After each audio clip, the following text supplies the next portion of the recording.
Yeah, so first things first, to answer your questions, are students allowed to work in Germany? The answer is freaking yeah.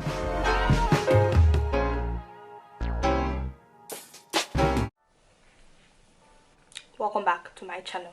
Yeah, you guessed right, this is me from my last video. Same makeup, same day, everything, but this is me here trying to like just confuse you guys and pray you do not notice it.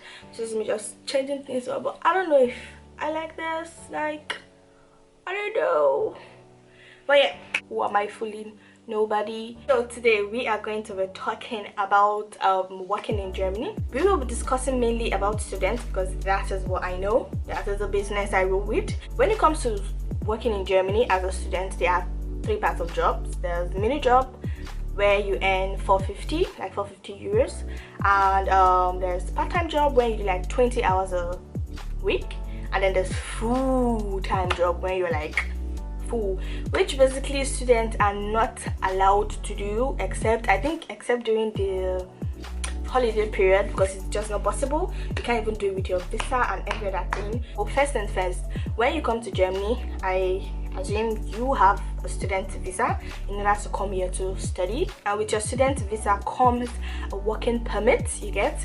So in order to work here, you have to present things like Gesundheitszeugnis, which you would get from the state. I don't know. Okay, so the one that I have done is that I paid a certain amount of money and I watched like a documentation and something, and after that I was asked a couple of questions, and after that I signed something, and after that they gave me a card, and after that I gave it to my employer.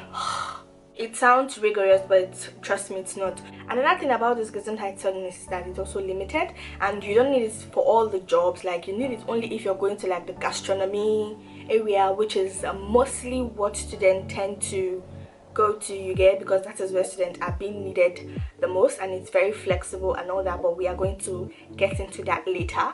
So you will of course be presenting your working permit, your residence permit, and your Lebenslauf, which is CV. You write all the things you have done since you came out of your mother's womb and all that, and then you're going to write a motivation anschreiben. So yeah, just why do you want to work for them, your health insurance, and your tax number. Working in Germany as a student is really nice, like it gives you that extra coin in your pocket, and so many people love working with students. They like employing students because you're more expendable, you're cheaper, you get, and then I don't know, it's just easier for them to hire a student, you get me? So your employer will kind of try to work out your time, how many hours he or she needs you, and how many hours you are allowed to work. So depending on where you want to work, you get me, your hourly pay could range from 9 euros to 15 euros, 20 euros, I really don't know. So it's left to you and your employer to kind of work it out, you know, just divide it so you don't like exceed your working contract, and not even contract, like the hours and days you are allowed to work, because as a student, as a foreign student, you are limited. You can't just work and work and work and work and go. And please make sure you do not exceed this working hours so you don't enter into trouble with the people of the land, you get me? Most jobs do insure you, like they pay for your health insurance, which is, you get me? But if not, as a student, you have two options. You either be privately insured or state insured, I don't know, but yeah, that is like when you're not privately insured. I really don't know a word for it right now. When you are not privately insured, it is very expensive, which is the one I'm on right now. So you kind of be paying like 107, 110 euros per month. But if you're privately insured, you'll be paying like 37 or thereabout, depending on what your package comes with. Okay, so the 450 job is not taxed, like you do not pay any tax there. But then also I think the part-time is also not taxed, like where you earn up to 850 or 900, I am really not sure, but anything above that, just consider yourself paying for tax, a whole lot of tax, because these people really do not joke with their tax.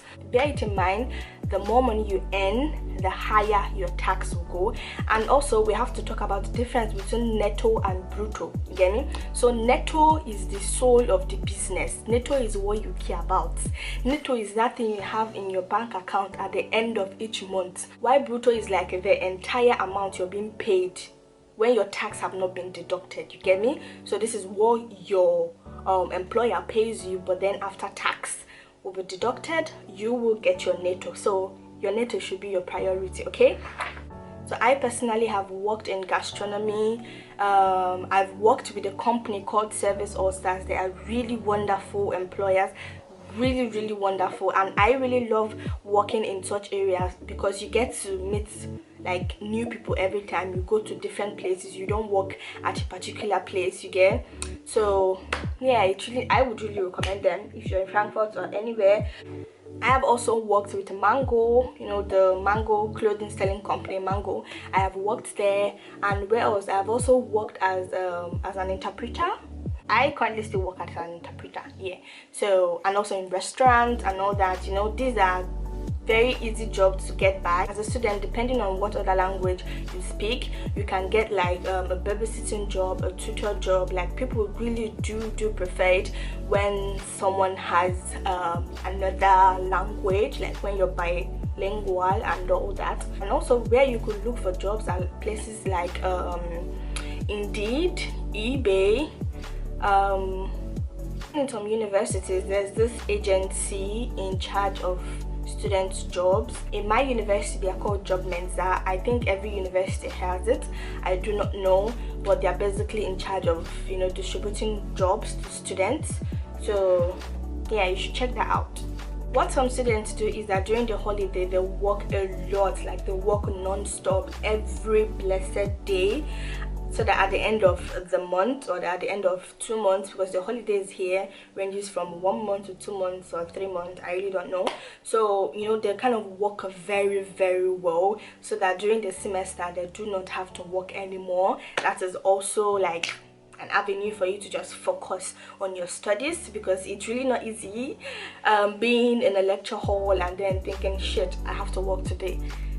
It's not easy. Yeah, I really think it's nice that the government allows students to work and support themselves. For students who do not receive BAföG is like an aid that they give to students here, where you're being paid when you're being given 800 and something euros, depending on the situation of your life, your case, your everything, you know. So they kind of just assess it and determine how much they're going to pay you and all that.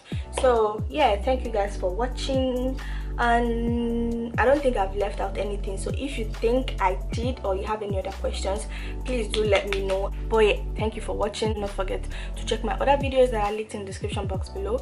Please give this video a thumbs up, subscribe, and I shall see you in my next video. Wash your hands 200 times a day. Bye.